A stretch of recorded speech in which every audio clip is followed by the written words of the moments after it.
Okay, great. So, hi everyone, and welcome to the very first webinar featured by the California Farm to School Network. We have a really powerful, interesting, and useful story to tell you today. And that story is about how Oakland Unified School District, one of the largest school districts in the country, built a really strong, sustainable, and growing farm to school program that consists of a sort of constellation of programs, projects, and strategies. We know that every single one of you will find something to be inspired by and take back to your own farm to school work. So my name is Heather Frombach, and I work with the Community Alliance with Family Farmers here in Oakland, and I co-coordinate the California Farm to School Network.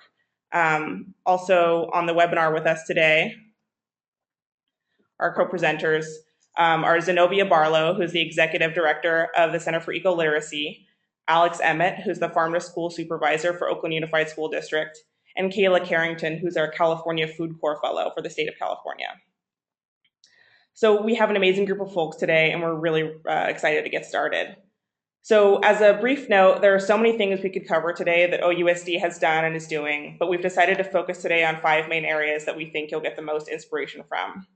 We have a lot to cover today, so unfortunately we won't have time for questions at the end, but if you do have questions, please direct them to farmtoschool@caf.org. We'll show that email address again at the end, and I'll see that we'll see that they make it to the right person.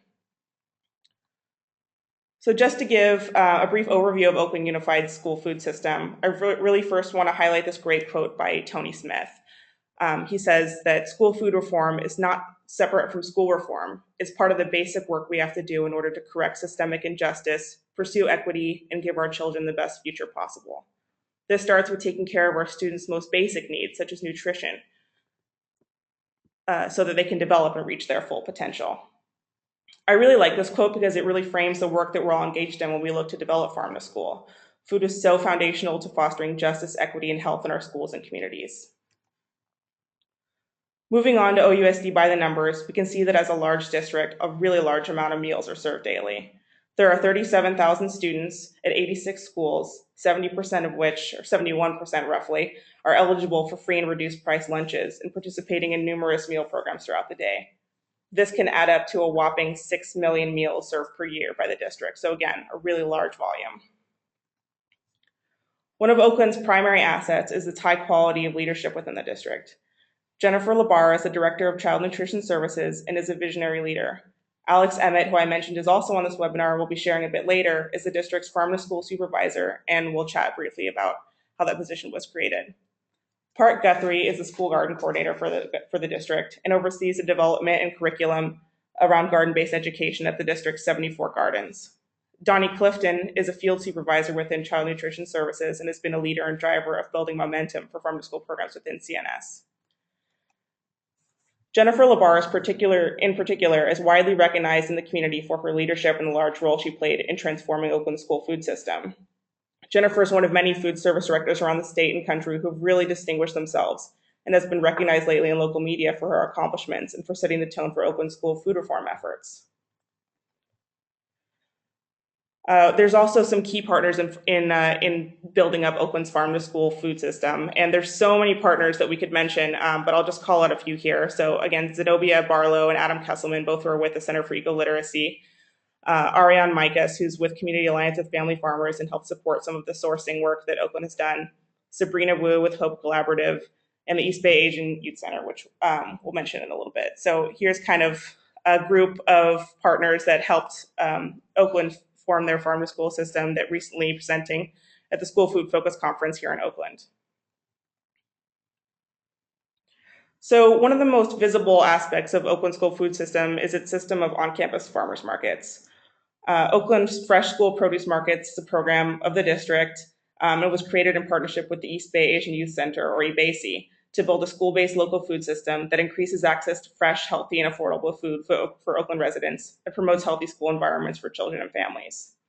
It's basically a network of school produce markets throughout the district that sell fresh, mostly locally grown and pesticide-free fruits, vegetables, eggs, nuts, honey, and other healthy foods at schools.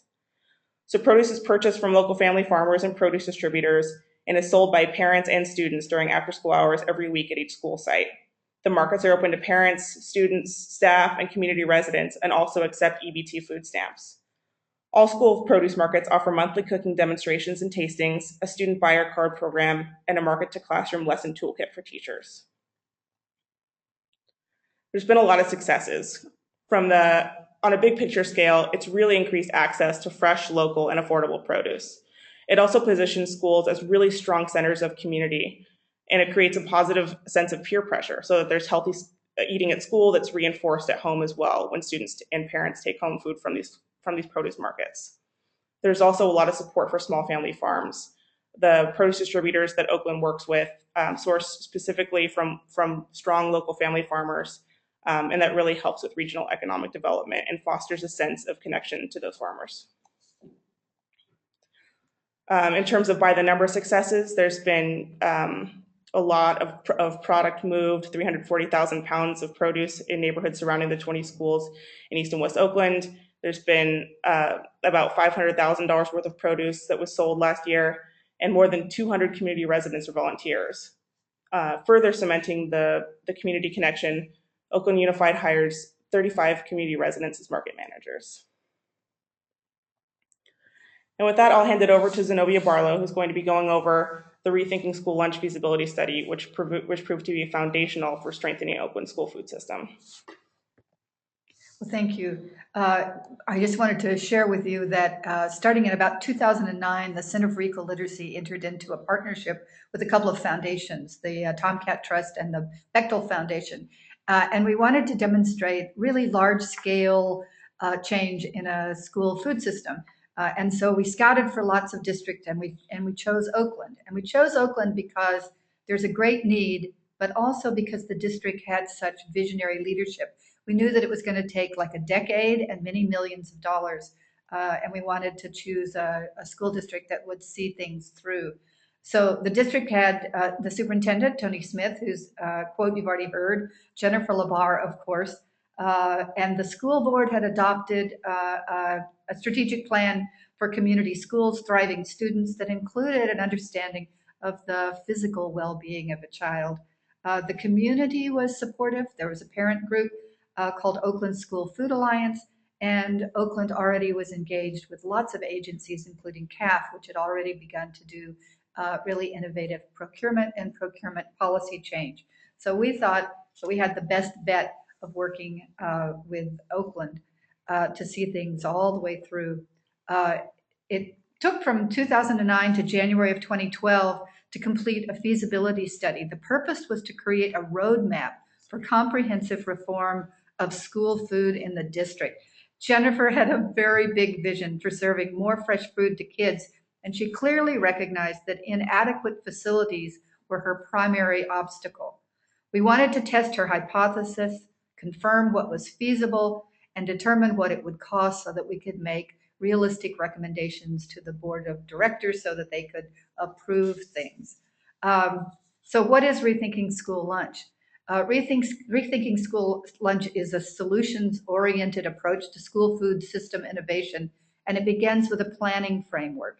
It's the result of about a decade of work with lots of school districts, and we identified 10 aspects of school operations that relate to food change, 10 pathways that districts and educators can follow as they plan for innovation and change in school food.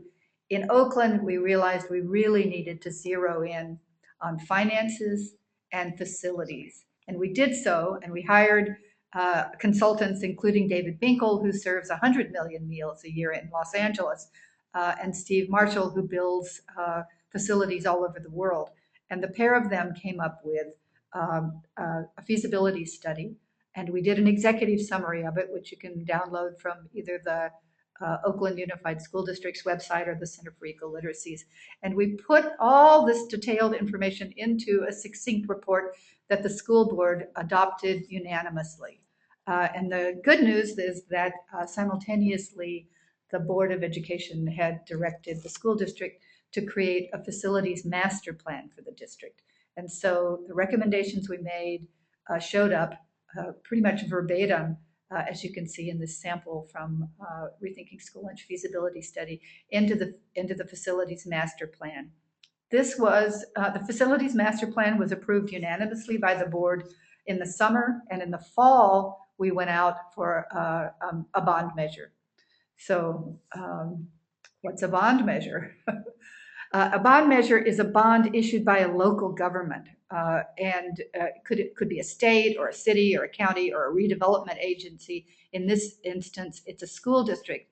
And about every 10 years, Oakland goes after a bond measure. I want to say that school districts, there's a lot of stiff competition for that funding. Oakland had about $1.5 billion in facility need, and we were able to launch a bond measure campaign for 475 million. It was Measure J. It was during the presidential campaign, so there was a huge amount of turnout, but a very long ballot, and we were very concerned. There were two signs. You're seeing one of them. There was one that said, "Every child deserves a safe school," and the other sign said, "Every child deserves a healthy school." And it took some convincing to add healthy to the campaign because the campaign manager was very dubious. So we raised some money and we did polling. And what we've discovered, I think is important for all of us, is that more than 80% of taxpayers in Oakland said they either strongly or agreed that schools have the responsibility for nutrition and nutrition education for the school age population. And that kind of polling has borne out across the state with field studies and reports from Kaiser and Pew. So there's very strong public support. In fact, our campaign manager now feels like adding facilities to a bond measure will enhance its ability to pass. So in Oakland, we succeeded by an unprecedented 84%, and we received a bond measure for 475 million. Approximately 40 million of that amount has been allocated to the recommendations in our feasibility study, and there will be the construction, exactly as Jennifer imagined, of a central kitchen with an education center and an urban farm, as well as the refurbishing of kitchens across the district. So here's we searched, there's 84 campuses in Oakland, and we found one that we thought gave us a 1.5 acre for a farm and about 50,000 square feet. We thought we could convert a building. We've subsequently discovered that this building is going to have to be demolished, but the footprint is pretty much what we needed. And so we've been working with an architecture team and a landscape architecture team, and we've got some renderings so far of what the new facility is going to look like, which we think is going to be a huge asset to the district, both for education, community engagement, and educational purposes, as well as a place for professional development for staff and educators. Great, thanks, Zenobia. And now we're going to hear from Alex Emmett, who's going to expand a little bit on professional development and how that professional development came to be through the California Thursdays program as a launching pad. So hold on, let me make sure that. Thanks Okay, go ahead, Alex. Today. Can everyone hear me? Yes. Okay, great. So thanks very much for organizing this. I wanted to talk a little bit today about the California Thursdays program, which is really the next step in our farm to school program in the district. Oakland, before my time, has really made enormous progress in sourcing produce locally, but hadn't really stepped into the world of sourcing local grains, proteins, and that type of thing. And so California Thursdays is really the next step for us, and also a vehicle for change, looking at developing new recipes as we're going towards the new central kitchen that Zenobia just described. So this has been a partnership program with the Center for Eco-Literacy, and has really had a few central elements. One is staff development, so building our staff's capacity. The second is recipe development, so creating new fresh recipes that use local ingredients. And then 3 is procurement. So to start out, we can talk about recipe development. What we've done is convened stakeholders a couple of times from the beginning in order to come up with some new recipes, and this has been in partnership with Center for Eco-Literacy. So they have a wonderful program called California Food for California Kids. We've been able to adapt some of those recipes for use in the district and then hone in on sourcing fresh ingredients.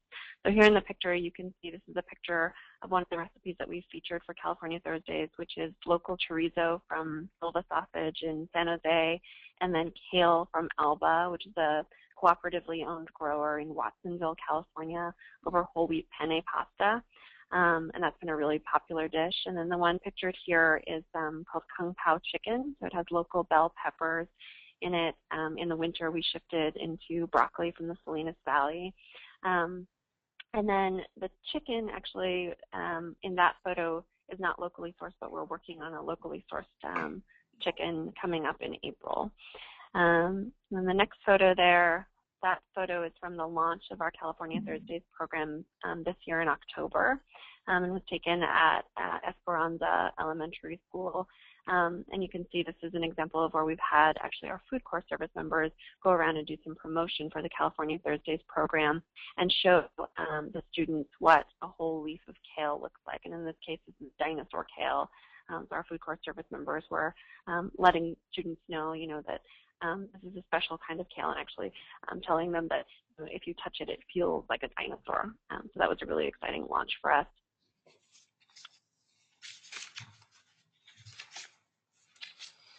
So moving into sourcing, as I mentioned before, Oakland's made enormous progress on sourcing produce locally.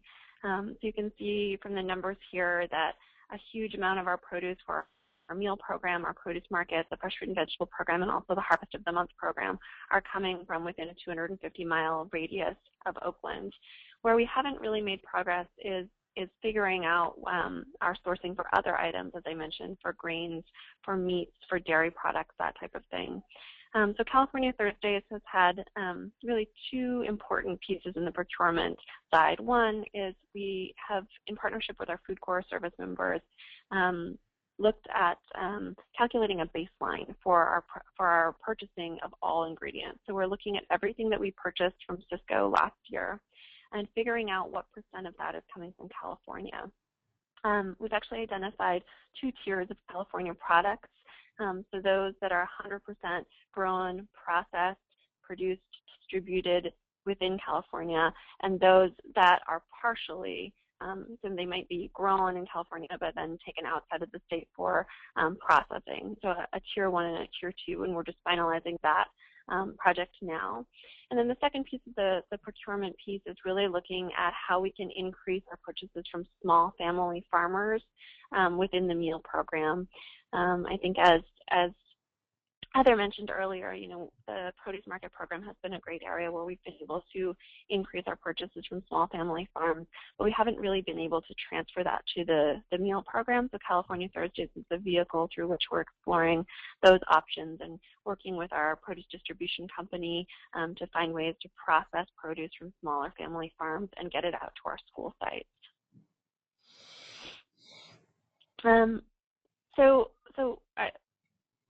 The next real piece of the program here is professional development. So we've rolled out California Thursdays fairly slowly this year, and that's been on purpose. We've done one California Thursdays recipe every month since October, and then we're launching, starting Earth Day, so the end of this month, weekly California Thursdays recipes. And that's really been so that we've been able to train our staff on these recipes and build their capacity. So we've had so far this year 2 what we're calling training boot camps. One was in October and one was in January, and those were both half-day training camps where we learned a new California Thursdays recipe and got to practice it together in one of our large kitchens. And then the third boot camp that I'm really excited about is coming up on April 14th, and that's going to be our first ever professional development on cooking chicken raw. So one thing that we've discovered through some of our procurement research is really the only way that we're going to be able to shift our chicken purchases to a regional and more sustainable and healthfully raised product that's within our price point is if we can move towards cooking a raw product. So that means a big commitment to professional development, and we're doing a full day professional development on cooking from raw. This picture here is actually from the October training camp when we were training on the Kung Pao chicken recipe, and so you can see everyone's here together, and they've made their own lunch. So the last part of the professional development series is everyone getting to eat lunch together.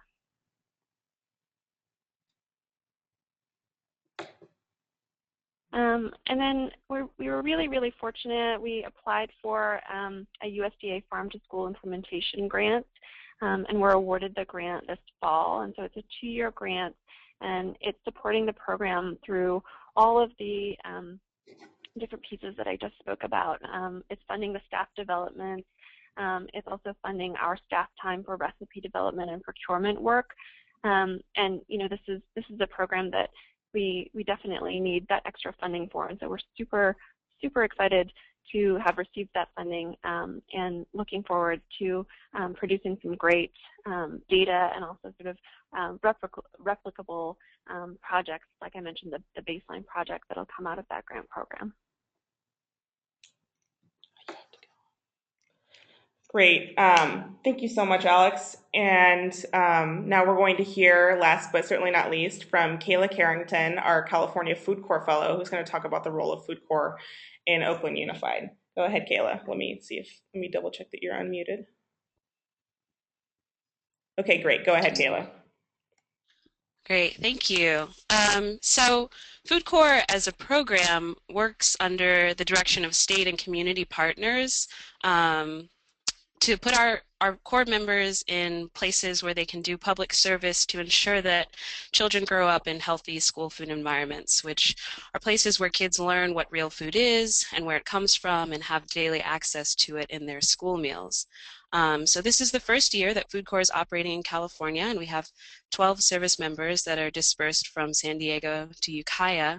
And here in the state, our state and community partners are CAF, Community Alliance with Family Farmers, and Life Lab. So they helped us identify service sites, and one of those service sites is Oakland Unified. So of our 12 service members, we have 2 here in Oakland. And so the photo that you're looking at now is of Sarah, who is one of our service members at Garfield Elementary. And our other service member is Danielle Nahal, who serves at numerous schools. And both of the service members spend 1 day a week with OUSD in the Nutrition Services Office, supporting some of the projects that Alex touched on earlier, and I'll continue to touch on later. So both of the service members are native to the Bay Area, and so that makes the work especially meaningful to them. And as nonprofit partners, they're supporting this innovative work that OUSD is doing in the realm of farm to school, nutrition education, and school gardens. And there's Danielle right there. So Food Corps has 3 pillars of service that guide members through their service terms, and the OUSD service members have been working very hard on trying to fulfill all 3. So the first of our pillars is knowledge, which for us equates to teaching kids about what healthy food is and where it comes from. So our Oakland service members have reached over 1,000 unduplicated kids, and Sarah works with 16 transitional kindergarten through 2nd grade students each week, while Danielle hosts an after-school garden club and runs lessons with teachers at East Oakland Pride, Esperanza, now Stonehurst Elementary, and Karamatsu Elementary. So they teach at these schools about everything from edible plant parts to worms, and do a little bit of cooking with the kids as well. Our second pillar is engagement, which pertains to school gardens more specifically.